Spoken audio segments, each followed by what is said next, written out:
नमस्कार, यो खबर भित्रको खबर हो। म सुमन ढुङ्गाना। दर्शकवृन्द, राजधानीबाट निकै टाढा रहेको रोल्पाको खबर हामीले बारम्बार प्रस्तुत गरिरहेका छौं। रोल्पा भन्ने बित्तिकै जनयुद्धको उद्गम थलो भन्ने बुझिन्छ। यही ठाउँ हो देशमा जति राजनैतिक परिवर्तन भए पनि जुन व्यवस्था फेरिए पनि आफ्नो काँचुली नफेर्ने ठाउँ। अशिक्षा, गरिबी, अभाव, पीडा अनि विकासको किरण नपुगेको ठाउँको पर्याय बनेको छ आज पनि रोल्पा।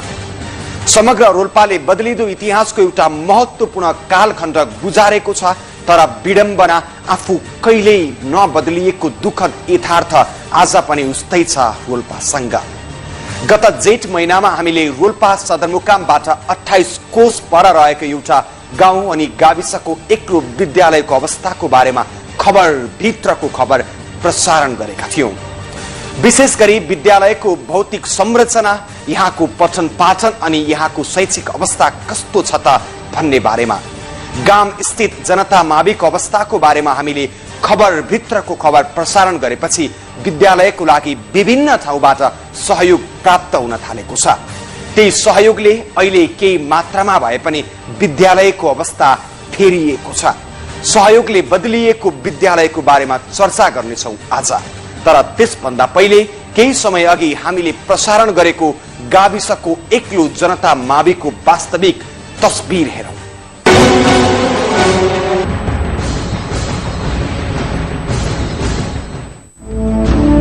यो रोल्पाको गाम गाविस सदरमुकाम लिबाङबाट 28 कोस टाढा रहेको यो गाविससम्म आइपुग्न 2 दिनको पैदल यात्रा गर्नुपर्छ। हुन त भर्खरै जिल्ला विकास समितिले खनेको कच्ची बाटोको यात्रा पनि विकल्प बनेको छ, तर त्यसमा पनि 1 दिन पुरै जोखिमपूर्ण यात्रा गर्नुपर्छ। यसको अर्को परिचय हो माओवादी जनयुद्धको उद्गम थलो। जनयुद्धको समयमा यो गाविसले मात्रै 48 जना गुमाएको थियो। राजनीतिक रूपमा समय समयमा यसलाई विभिन्न समूहले प्रयोग गरे, तर गाम आफैमा परिवर्तन हुन सकेन। फुङ्ग उडेको अनुहार लिएर वर्षौं अघि जस्तै अभाव, पीडा र गरिबीमा छटपटाइरहेको छ गाम। गामको ठूलो गाउँ स्थित यो जनता माध्यमिक विद्यालय वरपर अरू कुनै माध्यमिक विद्यालय नभएकाले गामका बाल बालिकाको माध्यमिक शिक्षा हासिल गर्ने सपना यही विद्यालयले पूरा गरिरहेको छ। गाम गाविसका कतिपय वडाबाट दैनिक 3 घण्टाको पैदल यात्रापछि मात्रै यहाँसम्म आइपुगिन्छ, र पनि यसको विकल्प छैन। तर यति निर्विकल्प यो विद्यालयको अभिगत निकै दया लाग्दो छ।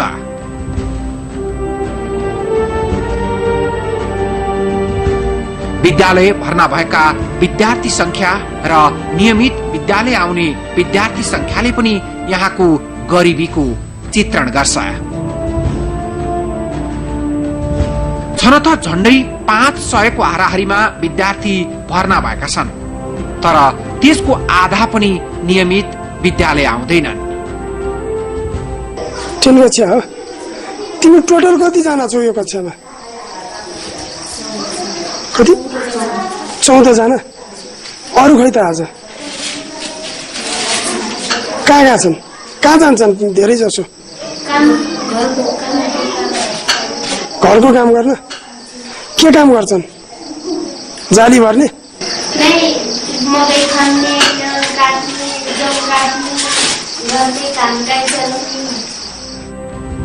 विद्यार्थी भर्नाको सरकारी तथ्याङ्क त उत्साहजनक नै होला, तर कागजको उत्साह र व्यवहारको यथार्थ बिल्कुल फरक छ। भर्ना भएदेखि विद्यालयको मुख नदेख्नेहरू कति छन् कति, अनि विद्यालय आउने गरेकाहरूकै अवस्था पनि निकै दया लाग्दो छ। सफा र सुकिलो विद्यालय पोसाक त टाढाको कुरा, कतिपयसँग पुरै जिउ छोपिने कपडा समेत छैन। अर्कोतर्फ यहाँको भौतिक अवस्था पनि उस्तै नाजुक छ। धुली भुइँ र फोहोर त यहाँ सामान्य हो। सबै विद्यार्थी नियमित भए भने बस्ने ठाउँ नै पुग्दैन। त्यो अवस्था सम्झदा त विद्यार्थीको उपस्थिति र विद्यालयको भौतिक संरचना बीच तालमेल मिलेको छ। यो विद्यालयको शिशु कक्षा, जुन कक्षामा 35 जना विद्यार्थी भर्ना भएका थिए। तर विडम्बना नियमित विद्यालय आउनेको संख्या 5-7 जना मात्रै हुन्छ अनि उनीहरूको सुविधाका लागि फर्निचरको नाममा 2वटा फ्ल्याग मात्रै छ। 35 जना शिशु कक्षामा 35 जना अमेरिका यहीमा बस्छन्।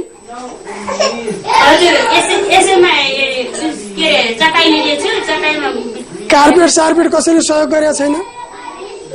सहयोग गर्न पनि वर्षमा 1000 दिन्छ सरकारले, त्यसैले किन्ने हो। 1000 मात्रै दिन्छ। अरू संघ संस्था कसैले सहयोग गरेका छैन। अझैसम्म गरेको छैन है। साँच्चै पीडादायी छ अवस्था।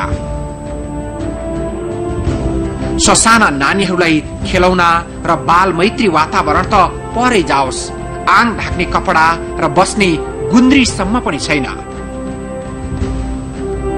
जिल्ला शिक्षा कार्यालयले वर्षेनी खर्च गर्ने करोडौंको बजेट जीविस, गाविस, महिला तथा बाल बालिकाका कार्यालय अनि विभिन्न राष्ट्रिय अन्तर्राष्ट्रिय गैर सरकारी संस्थाहरूले सक्ने लाखौं बजेटले गामको यो विद्यालय र गामवासीलाई छुन सकेको छैन। दर्शकवृन्द, भर्खरै देखाइएको तस्बिर काफी छ। सरकारले भन्ने सबैको लागि शिक्षा नारा कति सार्थक भएको होला भन्ने बुझ्नलाई। सरकारी तथ्याङ्क एउटा भए पनि यही अवस्थामा कति होला हाम्रो साक्षरता प्रतिशत। विद्यालयमा डेस्क बेन्च नै छैन। कतिखेर भत्किएर पुर्लाकी भन्ने विद्यालयको भवन छ। न पूरा दरबन्दी छ, न यो संरचना फेर बदलको कुनै गुन्जायस नै। गाई गोठ जस्तो भुइँ, उप्किएका भित्तामा कचरक्क ढुङ्गा, निर्माण सकिएको वर्षौंसम्म गोबर माटो नदेखेको भवनभित्र भाँचिएका डेस्क बेन्च माथिको बसाई, यही अवस्थाको बारेमा खबर प्रसारण भएपछि विद्यालयलाई विभिन्न क्षेत्रबाट सहयोग हुन थालेको छ। यो सकारात्मक कुरा हो। कम्तीमा हामीले उठान गरेको विषयवस्तुले कहीँ कतै प्रभाव पारेको छ। त्यस बारेमा चर्चा गर्नेछौँ यो विश्रामपछि। दर्शकवृन्द, हुन त अहिले पनि रोल्पाको जनता माविमा त्यही अपुरो शिक्षक दरबन्दी छ अनि त्यही गरिबीले चेपिएका अभिभावक र त्यही चपेटमा परेका विद्यार्थीहरू छन्। तर अहिले कम्तीमा विद्यालयको भौतिक संरचनामा अलिकति भए पनि फेरबदल भएको छ। फर्निचर नभएका कक्षा कोठामा अहिले कम्तीमा डेस्क बेन्चहरू छन्। पक्कै पनि हामीले प्रसारण गरेको खबरको प्रभाव हो यो। केही दिन पहिले एनआरएन अस्ट्रेलियाको प्रतिनिधि लगायत अन्य सहयोगीहरू विद्यालयमै पुगेर विद्यालयलाई सहयोग हस्तान्तरण गर्दाको रौनकता निकै फरक देखिन्थ्यो।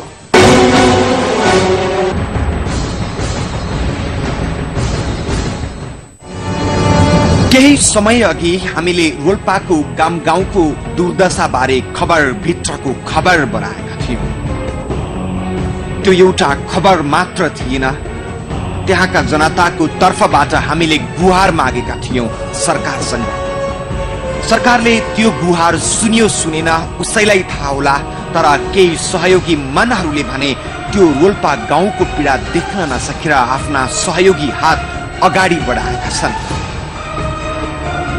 हाम्रा रोल्पा संवाददाता दिनेश सुवेदी भन्छन्, अब विद्यार्थीहरूलाई ढुङ्गाको अस्थायी खुट्टा टेकाएर बेन्चमाथि बस्नु पर्दैन, झ्यालमा डेस्क अड्याएर लेख्नु पर्दैन।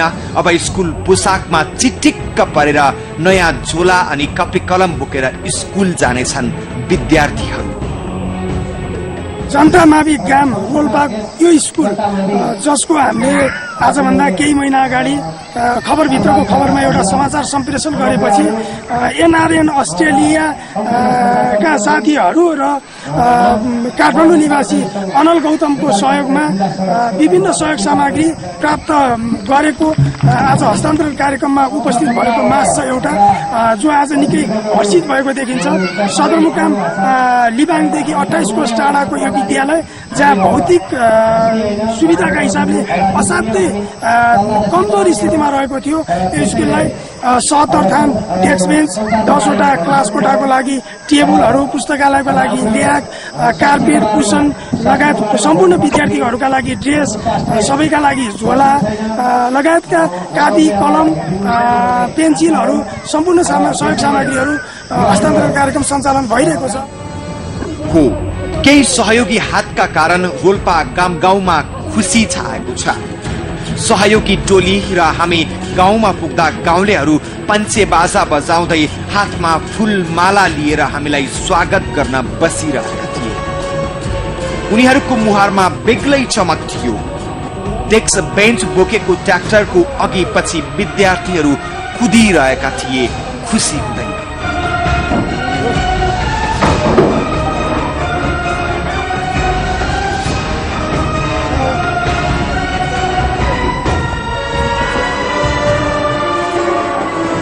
हामीले खबर प्रसारण गरेपछि एनआरएन अस्ट्रेलियाले 70 थान बेन्च 70 थान डेस्क 10 थान टेबल एउटा पुस्तकालय शिशु कक्षाका लागि 10 मिटर कार्पेट र 35 थान कुसन सहयोग गर्यो। त्यस्तै हेटौडा थाई घर भई काठमाडौँ बस्ने एभरेस्ट इन्सुरेन्सका कर्मचारी एवं साहित्यकार अनल गौतमले सबै विद्यार्थीहरूका लागि पोसाक 500 थान स्कुल ब्याग 2000 थान कपी पिउने पानी बोतल 500 थान मञ्जन र ब्रस 200 प्याकेट पेन्सिल कलम 1500 थान सहित खेलकुद सामग्री र 1 थान सिलाइ मेसिन सहयोग उपलब्ध गराएका छन्। यति ठूलो सहयोग पाउँदा गाउँलेहरू निकै हर्षित थिए। एउटा दुर्गम गाउँका गाउँलेहरू खुसी देख्न पाउनु आफ्नो लागि उपलब्धि भएको भन्छन् अनल गौतम। म एकदम खुसी छु। यो त ठूलो सहयोग पक्कै पनि होइन। मैले ठूलो सहयोग मान्दिनँ किनभने यसमा धेरै कुराहरू अझै गर्न बाँकी छन्। विद्यालयका पूर्वाधारका कुराहरू बाँकी छन्। विद्यालयलाई मसलन्द स्टेसनरी लगायतका अरू चीजहरू वितरण गरिएको छ ती नै यथेष्ट छैनन्। मैले झन्डै 2-3 महिनाको अथक प्रयास बावजुद मैले त्यति धेरै सामग्रीहरू संकलन गर्न सकिनँ र जति सामग्री संकलन गर्न सकेको छु सायद अर्को शैक्षिक सत्रसम्मको लागि पर्याप्त हुन्छ होला। तर यति मात्रै यो क्षेत्रको लागि पर्याप्त छैन। यहाँ व्यापक रूपमा जनचेतनाको खाँचो छ। यहाँ व्यापक रूपमा विद्यालयहरूमा चेतनाको खाँचो छ। उनीहरूसँगै भिजेर यो गाउँमै बसेर उनीहरूकै रहन सहनमा सहभागी भएर उनीहरूलाई एक किसिमको ज्ञान दिनुपर्ने खाँचो छ र यी वितरण गरिएका सामग्रीहरू तिनको लागि त्यसको तुलनामा कति पनि केही पनि होइन। रोल्पा गाउँको पीडा बुझ्ने एनआरएन अस्ट्रेलिया र अनल गौतमलाई हाम्रो तर्फबाट धेरै धेरै साधुभाव। र यो देशको सरकार जसले आफ्ना जनताको पीडा देखेर पनि मौन बस्छ उसलाई हाम्रो अर्को प्रश्न कहिलेसम्म चुप बस्ने हो? किन देख्न सक्दैनौ तिमीहरू आफ्नै जनताले पाएको पीडा? दर्शकवृन्द, रोल्पा जिल्लाको एउटा दुर्गम गाउँ र त्यहाँको शैक्षिक अवस्थाको बारेमा चर्चा गरिरहेका छौं आजको श्रृंखलामा। यहाँ के विद्यालयको प्रशासन छ भन्नु, के अभिभावक छन् र उनीहरूले यहाँको शैक्षिक गुणस्तरको बारेमा ध्यान दिलान् भन्नु, अनि के तल्लो निकाय नै कमजोर भएपछि जिल्ला शिक्षा अनि त्यो भन्दा माथिल्लो निकायले कसरी आँखा पुर्याउला भन्नु। यही अवस्थाबाट कुन परिवर्तनको सपना होला र रोल्पासँग? त्यसैले साँगुरो गरी बाँचेको छ रोल्पा आफैमा अनेगिन्ती पीडाहरू सहेर। हेर्दैन यहाँ सरकार बिर्सिएर पनि अनि सोध्दैन खोज्दैन सम्बन्धित निकाय यहाँ कस्तो छ भनेर। त्यसैको परिणाम हो सानो कुरामा पनि धेरै खुसी हुन बाध्य हुन पर्छ। प्रसंग अझै बाँकी छ, अहिलेलाई विश्राम। स्थापनाको 5 दशक पार गरिसक्दा गामको जनता माविको यो हालत छ, यो त केवल एउटा प्रतिनिधि स्कुल मात्र हो। दुर्गमका सबै क्षेत्रको अवस्था यस्तै छ।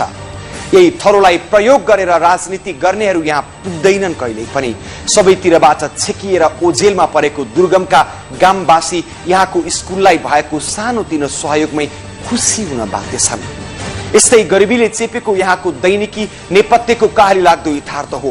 गरिबीले विद्यालय जान नपाएकाहरू कति छन्। उनीहरूको मुहारमा त्यो शिक्षाको उज्यालो कहिले छाउला?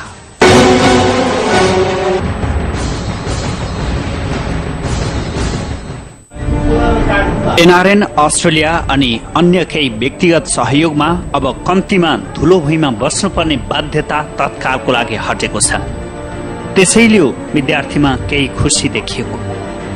एकदमै खुसी लाग्छ सर। अनि यस्तै सामग्रीहरू, यस्तै सहयोगहरू अझै हामी चाहन्छौँ सर। अझै यस्तै सहयोगहरू आउँदै गरोस्। यो अपेक्षामा हामी यो अपेक्षा पनि राख्छौँ सर। हामीले जे होस् हामीसँग यस्तै सामग्रीहरूको थोरै अभाव थियो सर।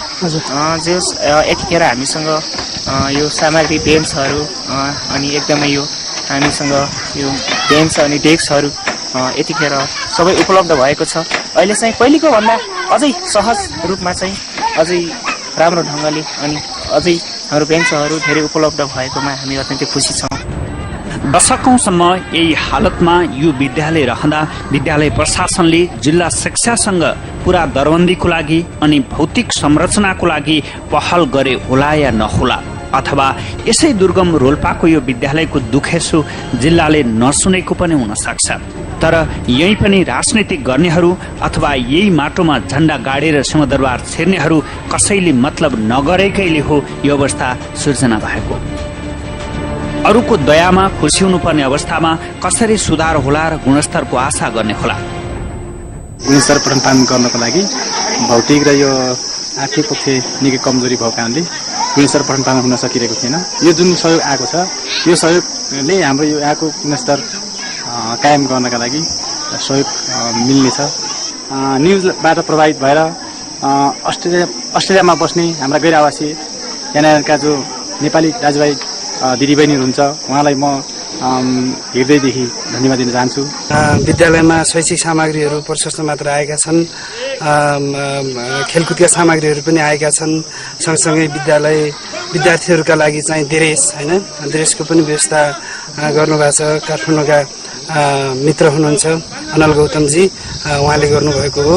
खास गरेर हामी यो विद्यालय खास गरेर एभिन्युज टेलिभिजन प्रति एकदमै आभार व्यक्त गर्न चाहन्छु। व्याप्त गरिबी छ, विकास छेकिएको छ, त्यसैले समयानुकूल बदलिन यहाँको समाज सिकिरहेको छैन। चेतना कमजोर छ र त विद्यालयको व्यवस्थापन पनि उहिलेदेखि कमजोर छ। मेन कुरा यहाँ मतलब कि अब आर्थिकै समस्याले गर्दाखेरि मास्टर पनि अलिक ढिलै हुने अनि अब विद्यार्थीहरू पनि आफ्नो आर्थिक प्रति लाग्ने र अलिकति एउटा समस्या यहाँ के हो भन्दाखेरि जस्तो यो गाउँघरको अब रीतिरिवाज यहाँको मतलब चाहिँ परम्परा यहाँको अब पहिलेदेखि विशेषताले गर्दाखेरि एउटा सांस्कृतिक संस्कारको माहौल अब भएको कारणले त्यही मतलब सांस्कृतिक संस्कारमा अब अल्झिने, त्यसको लागि चाहिँ अब बरु आफ्नो बालबच्चालाई अब गोठो बसालेर त्यो संस्कारतिर आफू अब अभिभावकहरू केटा लम्किने, त्यहाँ बिजी हुने अनि आफ्नो छोराछोरीले मतलब चाहिँ गला बसाल्ने, त्यो त्यस्तै खालको एउटा प्रक्रियाहरू पनि यहाँ पनि छन्। हेर्नुहोस्, त्यसले गर्दा पनि यहाँको विद्यार्थीहरूले अलिकति अब अहिलेको अवस्थामा के छ भन्दाखेरि विद्यार्थीको अहिलेको एउटा पिँढीमा अहिलेको पिँढीमा के छ भने विद्यार्थीको चासो बढ्नै पर्छ, हामी बढ्छौँ भने, तर आर्थिकको समस्या। तर अभिभावकहरूको त के हो भन्दाखेरि अब के पढेर क्या पाइन्छ र अब तिमीहरू गोठै बस्छ, गाई हेर, गला जानुपर्छ, माथि गोठो सार्नुपर्छ, माथि अब गाई भैँसी हेर्नुपर्छ भन्ने खालको एउटा यही चिसोले नछोड्दाखेरि यहाँ यो खालको समस्याहरू खडा भयो। दशकौं अघि स्थापना भएको विद्यालय भनेर के गर्नु, इतिहास बोकेको विद्यालय भनेर के गर्नु समयसँग बदल्न नसकेपछि, अहिले सहयोगमा आएका बेन्च डेस्क भाँचिएपछि, उनीहरूले दिएका पोसाक फाटेपछि अवस्था फेरि उही हुन्छ। कसलाई दोष दिनु, अभिभावक, विद्यालय प्रशासन या राज्य? यो चाहिँ 46 सालमा स्थापित भएको मावि स्तरको कार्यक्रम हो। तर के भनेपछि बौद्धलपछि अलि त्यो प्रक्रिया सफल हुन सकेन र अहिले चाहिँ सफल भएकोमा हिसाब किताबले अन्य राम्रा स्कुलहरू हेर्दा हामी चाहिँ पिछडिएका छौँ भन्ने लागिरहन्छ। यस्तै छ यहाँको अवस्था। यो गाउँले बाटो ओहर दोहर गरेर राजधानी पुग्नेहरूलाई बारम्बार भनिरहेछ, उता जाँदा सिंहदरबार छिरेर भनिदिनु, यताका नेताहरूलाई त्यतातिर चुनावका बेला भोट दिने मान्छेहरू मात्रै छन्, अरू केही छैन। घाम र जुन लागे पनि अँध्यारैमा बाँचेको छ पुरै दुर्गम। बाटो छैन, बिजुली छैन, स्कुल छैन, संसार छैन, अनि के छ भन्नु? भनिदिनु उनीहरूलाई त्यतातिर केही छैन। तैपनि परिवर्तनको पर्खाइमा बाँचेका छन् यहाँका मान्छेहरू। दर्शकवृन्द, गरिबी र अभावले थला परेका दुर्गमका नागरिकलाई पीडाको यो कथा सामान्य लाग्ला, तर राजधानी र शहरी क्षेत्रमा मानिसले त्यो स्तरको पीडा महसुस त के कल्पना समेत पनि गर्न सक्दैनन्। राजनीतिक दलका नेताहरूको भाषणको खिल्ली उडाइरहेको छ गाम र त्यहाँको दृश्यले, अनि सरकारी तथा गैर सरकारी निकायहरूलाई पनि चुनौती दिइरहेको छ। यो हेरिसकेपछि कम्तीमा विद्यालय भर्नाको तथ्याङ्क बनाउने निकाय र शिक्षाकै लागि भनेर जिल्लामा स्थापित निकायलाई संवेदनशीलता देखाउन सकोस्। हवस् त, रोल्पा सहकर्मी दिनेश सुवेदीको सहयोगमा तयार आजको खबरभित्रको खबर यति। भोलि नयाँ विषयका साथ उपस्थित हुनेछौँ। खबरभित्रको खबरको लागि हेर्दै रहनुहोला एभ न्यूज टेलिभिजन। नमस्कार।